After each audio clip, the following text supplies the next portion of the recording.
Hello everyone and welcome to my kitchen. In today's video I'll share with you a recipe for a very delicious cake made from available ingredients and turns out incredibly tasty. First we'll prepare the sponge for the cake. For this I took cold eggs out of the fridge and need to separate the whites from the yolks.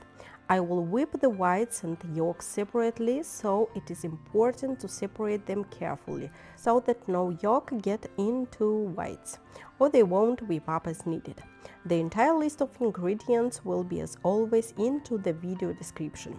To the whites add a pinch of salt and at a slow mixer speed first break up the protein structure and then whip everything at maximum speed to stiff peaks, adding half the amount of sugar from the entire recipe, half added here and half to the yolks. I whip the yolks with sugar until they lighten and increase in volume.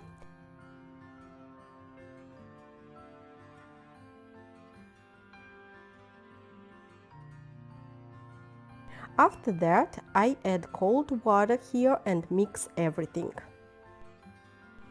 The whites are already whipped to such firm peaks.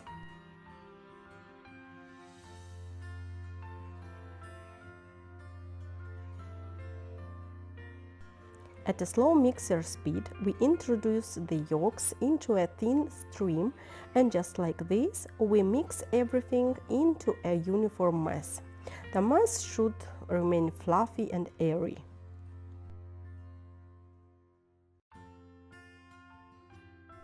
Now we add sifted flour, baking and cacao powder.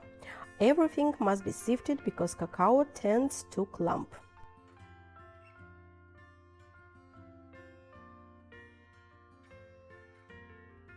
Now we just mix everything carefully with circular movements from bottom to top to ensure the mass becomes a uniform consistency.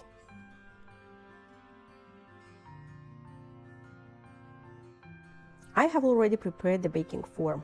I line the bottom with parchment paper and the oven is already preheated to 180 degrees Celsius. I level the dough and send it to the oven for 30 minutes. Let's prepare the cream. For this, in a saucepan with a thick bottom, I break 2 eggs, add sugar, vanilla essence, half a cup of condensed milk, 3 tablespoons of flour and mix everything well to ensure no lumps. After that, I add milk here, mix everything well, give it a slow fire and cook the cream until it thickens.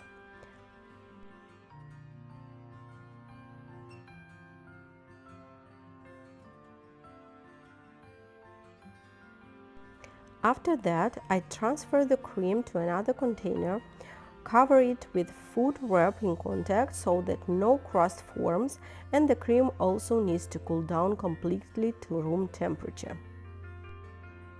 Only after 30 minutes do we start checking the readiness. It took exactly 35 minutes to the sponge cake to bake. I check the dough with a skewer. If it comes out dry, it means it's ready. Then I flip it over onto a rack top down so the sponge cake cools down completely to room temperature.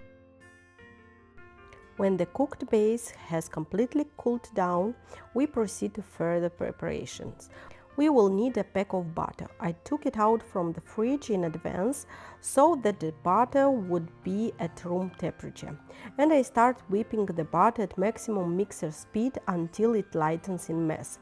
After that, I start introducing the cooked cream little by little, spoon by spoon, and all this continues to be whipped by the mixer until it whips up into uniform, very tasty cream. The sponge cake has also already cooled down. I cut it into 2 equal parts. It is so porous and very tasty.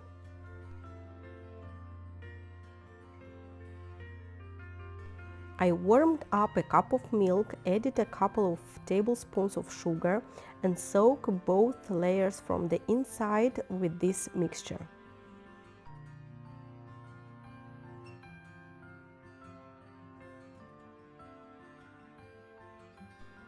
I will assemble the cake using the form in which the cake was baked. I use the first layer, I flipped the top down, I lay out all the cream completely and level it well. And on top I cover it with the second layer. Then I cover everything with food wrap and send it into the refrigerator overnight.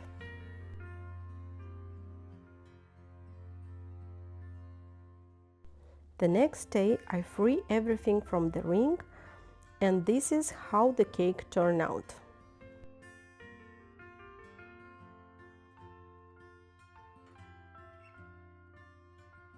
At first I wanted to level it on top with another cream, but then I decided to leave it like this and just melted the ready-made purchased icing in hot water in a bag. And just like that, I poured it on top and covered the top with chocolate icing and made such small drips on the sides and decorated the cake on top with fruits and mint leaves. It turned out quite beautifully. The cake is very tasty. It tastes like plumbeer ice cream, so I advise you to make such a cake. And I say goodbye to you for today. Don't forget to like the video, subscribe the channel. I wish everyone all the best and see you soon. Bye bye.